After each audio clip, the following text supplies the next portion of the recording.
Hello students, today again we are on our second chapter, collection of data.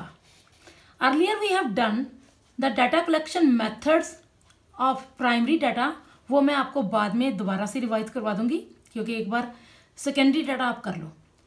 Secondary data is that data which is collected by any other agency or person or investigator, but I am using it for my purpose. The secondary data which is earlier in existence, that is collected by any person for their own purpose, but now I am using this data according to my purpose, for my purpose, because sometimes the purpose may match, not necessarily always. क्योंकि secondary data बेटे ऐसा होता है जो किसी और ने collect किया है किसी अपने पर्पस के लिए, बट उसी डाटा को अब मैं यूज करूंगी फॉर माय ऑन पर्पस. तो नेचुरली पहले उसके पर्पस को मैच करके मैं उस डाटा को यूटिलाइज करूंगी. अगर उसका पर्पस मेरे पर्पस के अकॉर्डिंग मैच करता होगा तभी मैं उस डाटा को यूज कर पाऊंगी, अदरवाइज नहीं. So this data is very beneficial for the person, because sometimes in wider areas it is not possible to collect all the data. या कई बार ऐसा होता है कि किसी के पास इतना टाइम नहीं होता कि वो इतना बड़ा डाटा खुद से कलेक्ट करे. तो एट दैट टाइम अगर उसे किसी रिलायबल सोर्स से कोई डाटा कलेक्टेड मिल रहा है तो वो उस सोर्स को यूज कर सकता है. But it depends upon the purpose as well as depends upon the person who had collected this data, and thirdly जिस बंदे ने ये डाटा कलेक्ट किया है whether that person or agency is reliable or not. ठीक है, बहुत सारी बातें हैं जो हमें सेकेंडरी डाटा को कलेक्ट करने से पहले यूज करनी पड़ेगी, ध्यान रखना पड़ेगा. वो मैं आपको बाद में बताती हूँ. पहले हम let's move towards the secondary sources of secondary data. Sources of secondary data are, there are two sources, one is published and other is non-published. Published data is that data which is published, मतलब कि जो हमेशा हमें कहीं से भी मिल सकता है, जिसको हम लोग न्यूज़पेपर में देखें तो वहाँ पे भी ये डाटा मिल जाता है.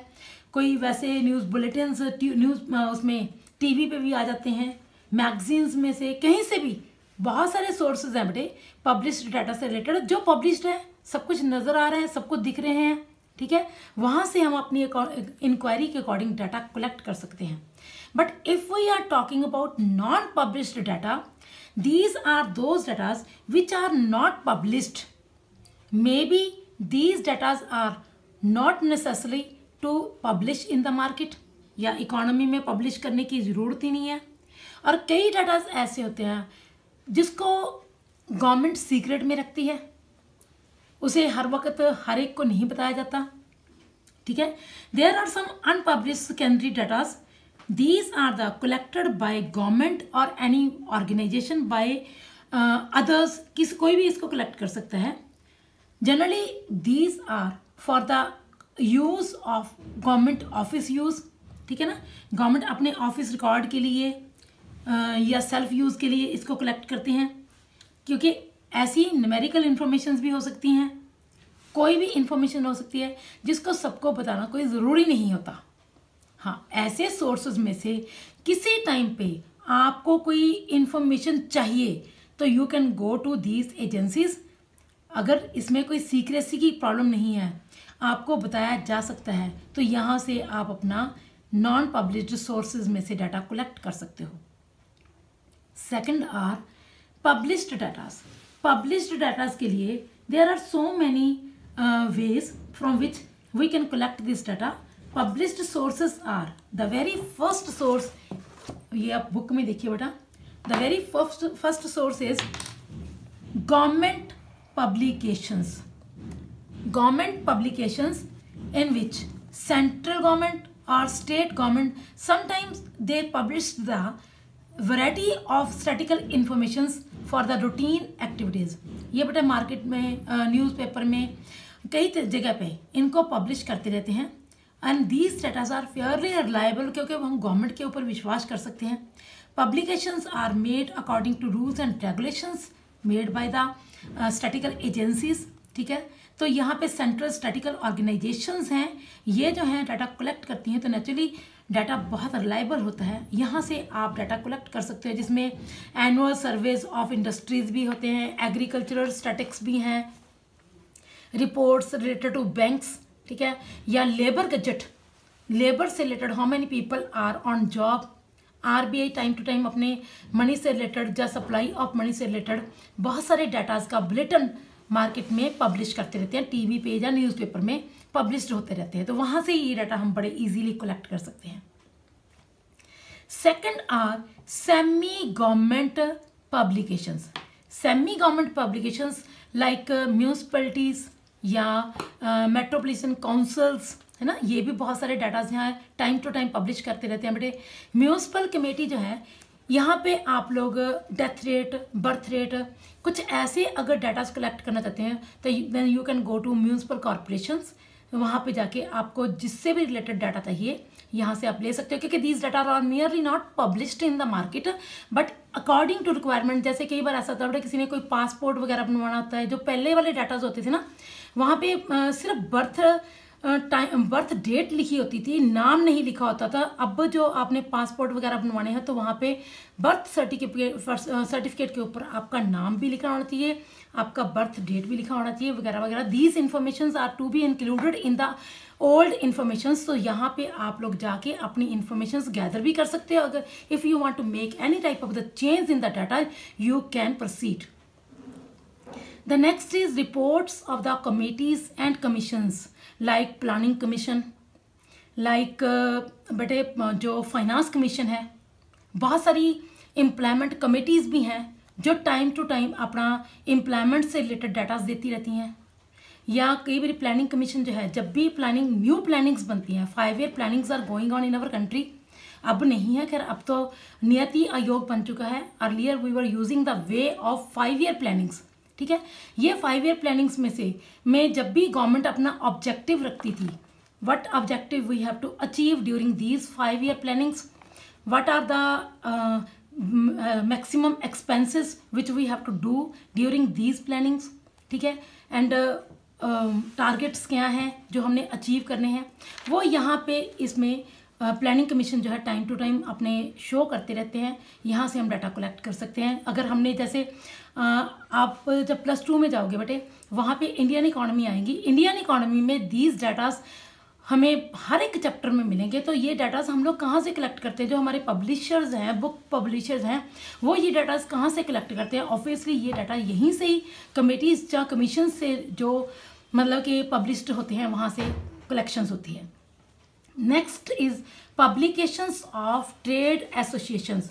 ट्रेड एसोसिएशंस जो हैं टाइम टू टाइम अपने रिसर्च डिविजन्स या जितना भी कोई और डाटाज हैं वो स्टैटिकल डाटाज को टाइम टू टाइम ट्रेड से रिलेटेड कितना एक्सपोर्ट है या शुगर मिल्स ने कितनी प्रोडक्शन की है, these informations are given in the newspaper as well as in the magazines also. TV पे भी आप देख सकते हो. तो हमारे पास जो कमर्शियल चैनल्स हैं वहाँ पे ये डाटाज हमेशा आते रहते हैं. शेयर मार्केट, वहाँ पे कितने शेयर्स मार्केट में पब्लिश हो चुके हैं, या शेयर रेट क्या है, गोल्ड रेट क्या है, वगैरह वगैरह. ये एसोसिएशन जो है हमें रेट्स के बारे में बताते रहते हैं. वहाँ से we can easily collect the informations regarding prices as well as output. Publications of research institutions, ठीक है, and publications of research scholars. बेटे बहुत सारी हमारी रिसर्च इंस्टीट्यूशंस हैं, टाइम टू टाइम वो नई रिसर्च वगैरह करती रहती हैं, बहुत कुछ नया फाइंड आउट होता है.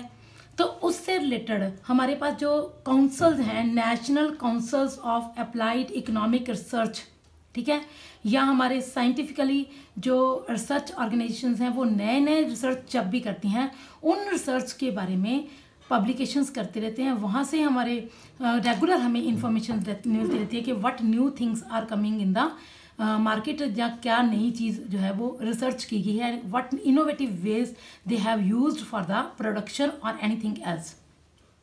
इसके अलावा हमारे पास जर्नल्स हैं, न्यूज़पेपर हैं, ठीक है, जिसमें हमारे पास डेली रूटीन में न्यूज़ आ रही हैं।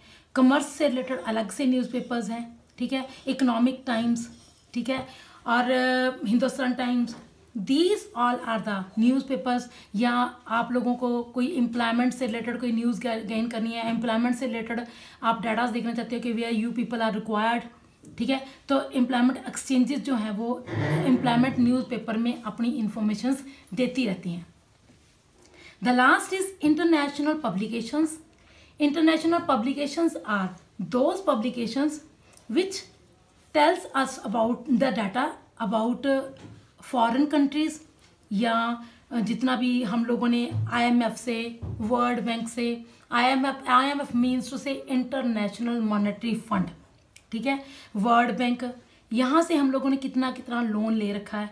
इंटरनेशनल लेबर ऑर्गेनाइजेशंस, ये टाइम टू टाइम बेटे बताते हैं कि लेबर लॉज में कौन कौन से अमेंडमेंट्स हुई हैं, ठीक है, तो ये डाटाज जो फॉरेन गवर्नमेंट हैं वो अपने बुलेटिन्स देती रहते हैं। एक्सपोर्ट इंपोर्ट से रिलेटेड अगर हमने कोई डाटा कलेक्ट करना है, ठीक है, these datas are available in international publications, ठीक है बच्चे।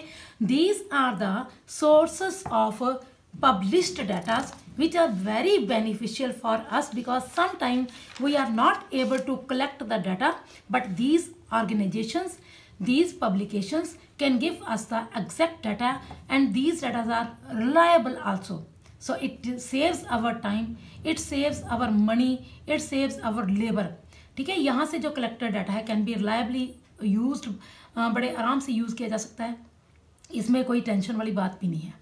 बट फिर भी whenever we collect the secondary data we must take some precautions, क्योंकि ठीक है हमें उस पर पूरा विश्वास है, हमने सब कुछ मैच कर लिया है, that is good for us, but फिर भी ऐसे नहीं है कि हम उस डाटा को आंखें बंद करके यूटिलाइज कर सकते हैं।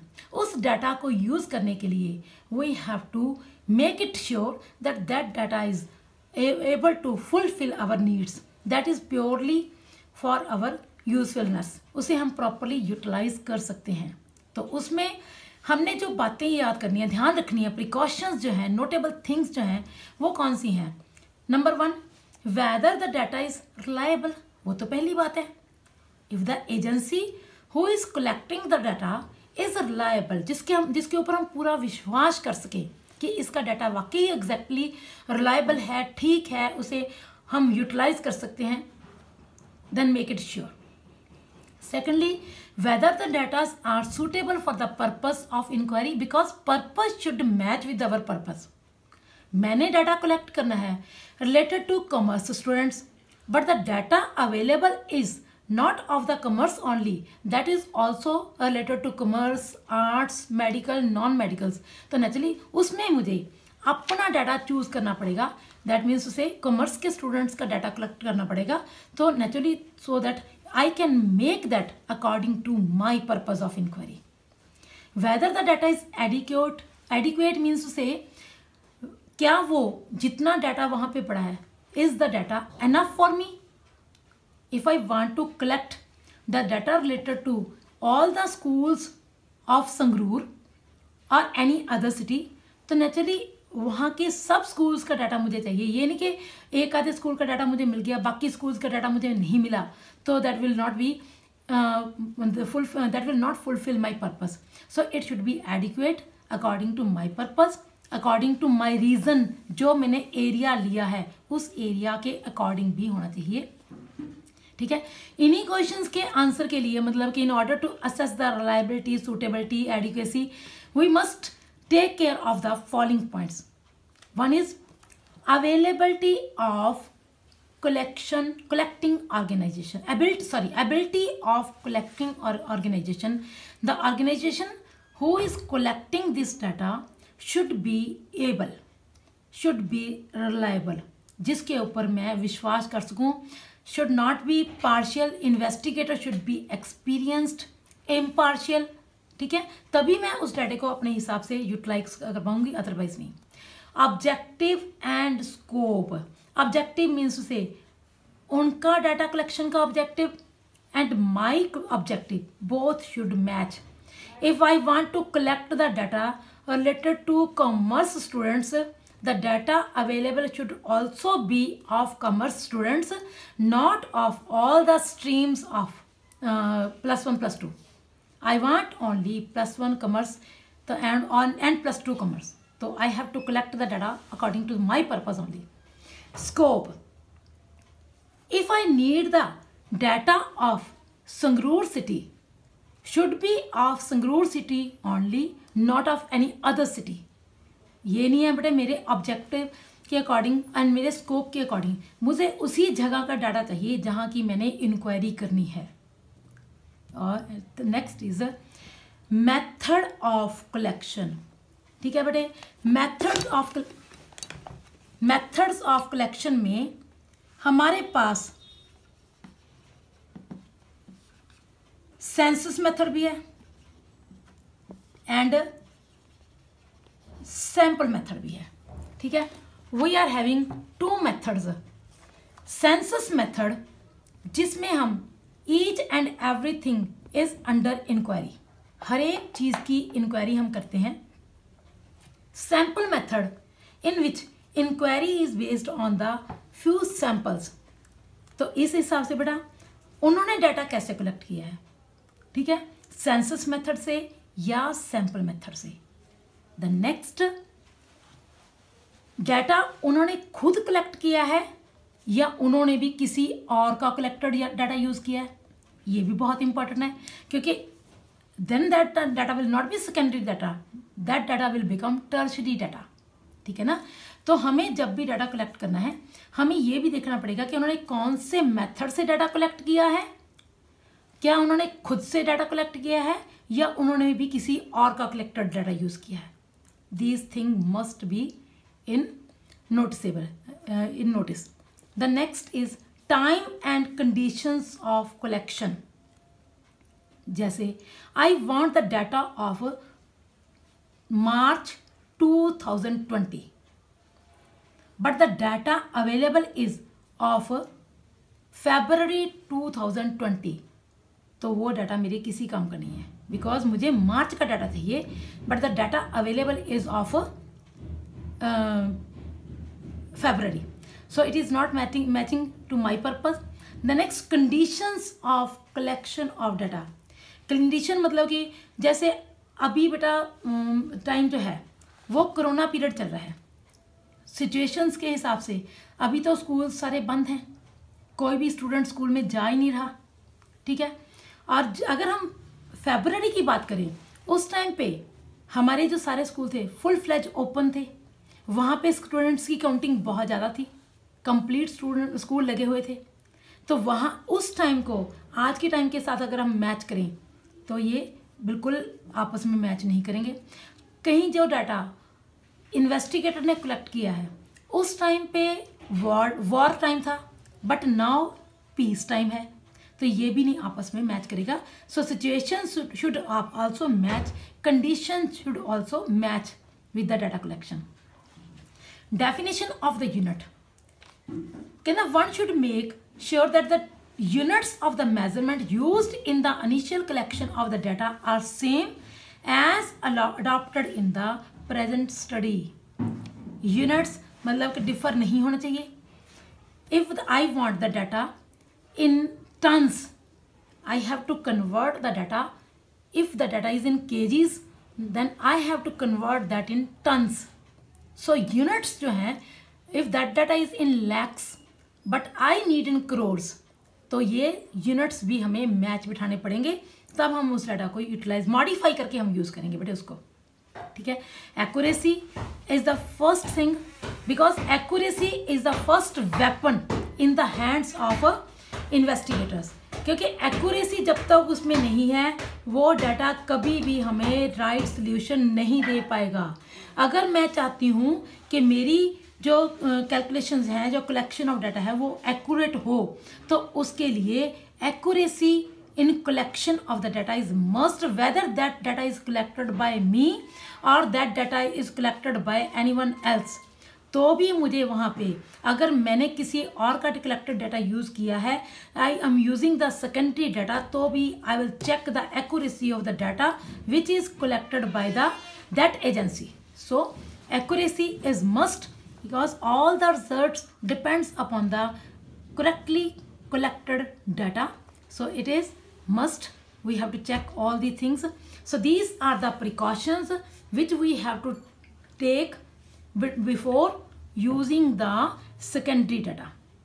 क्योंकि इसके ऊपर मुझे इतनी जल्दी रिलाई भी नहीं करना चाहिए. Whether the person is so reliable, ठीक है, तो भी जो प्रिकॉशंस मेरे लेने वाले हैं वो प्रिकॉशंस तो मैं जरूर लूँगी ही लूँगी. ठीक है, आगे बेटा अगर हम थोड़ा सा इस चैप्टर को मैं पीछे से आपको रिवाइज करवाती हूँ, क्योंकि हमारे पास प्राइमरी एंड सेकेंडरी डाटा का तो आपको पता चल ही गया.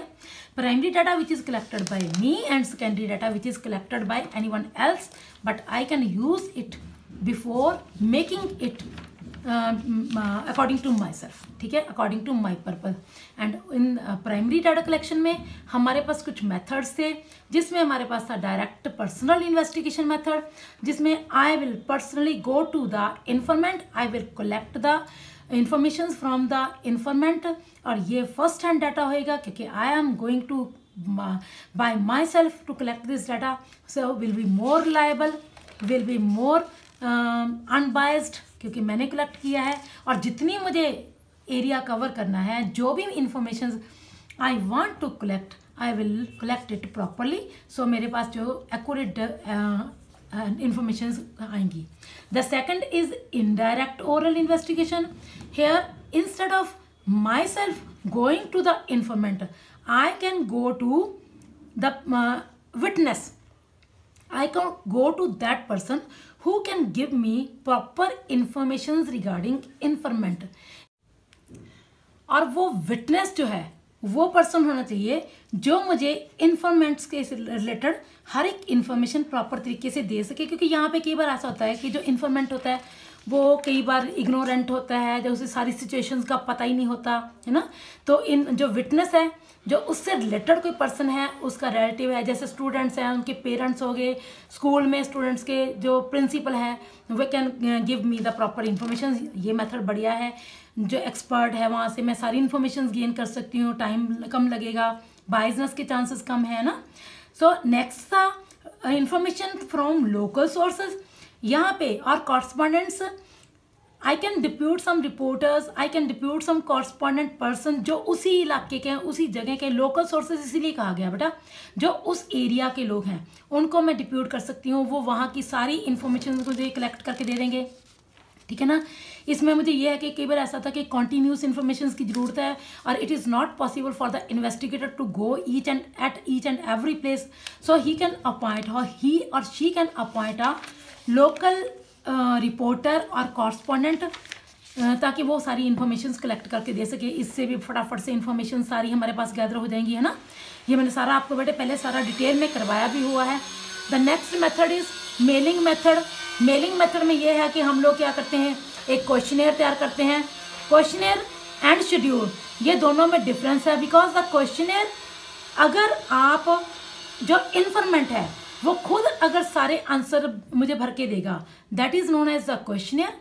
अगर वही काम मैं एक एन्यूमरेटर को डिप्यूट कर दूं, वो एन्यूमरेटर वो इंफॉर्मेशन कलेक्ट करता है, आप अपने आप से वो इंफॉर्मेशन भरता है, दैट विल बिकम शेड्यूल. उसको मैं शेड्यूल करती हूँ. ठीक है ना. ये दोनों में मैंने आपको बताया था, क्वेश्चनर मेथड में और शेड्यूल मेथड में मैंने क्या करना है, एक क्वेश्चनर बना रखी है, उससे रिलेटेड सारे क्वेश्चंस मैं आप लोगों से पूछूंगी इन्फॉर्मेंट के पास. चाहे तो मैं इन्यूमरेटर को भेजूँ, चाहे मैं by mail by post informant के पास भेज दूँ, वो मुझे सारी इंक्वायरीज इकट्ठी करके या उस क्वेश्चनर को प्रॉपर तरीके से भर के मुझे वापस भेज देंगे. अगर न्यूमरेटर है तो वो खुद ही बैठ के अपने आप से वो सारी क्वेश्चनर जो है वो भर लेगा. इजी मेथड है, बढ़िया मेथड है. पर इसमें क्वेश्चंस बहुत बड़े, ज़्यादा बड़े नहीं होने चाहिए, बहुत ज़्यादा नहीं होने चाहिए, ऑर्डर में होने चाहिए.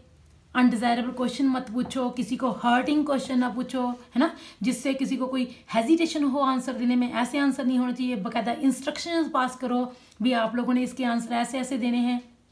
ठीक है.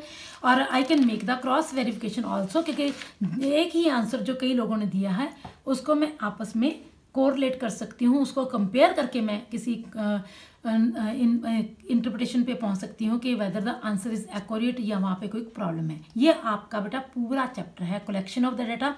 लर्न इट प्रॉपरली, ठीक है, और इसको प्रॉपर तरीके से लर्न करके उसकी क्वेश्चनर जो है बेटे उसको सॉल्व कर लेना, और कोशिश करना कि जो एक क्वेश्चनर आप अपने हिसाब से बना के देखना, एक मतलब कि जिससे पायलट सर्वे के लिए आप एक क्वेश्चनर खुद से बना के देखना, या इसको आप पूरी तरह से भर के देखना जो आपकी बुक में दी हुई है, ठीक है। Thank you and God bless you, have a nice time.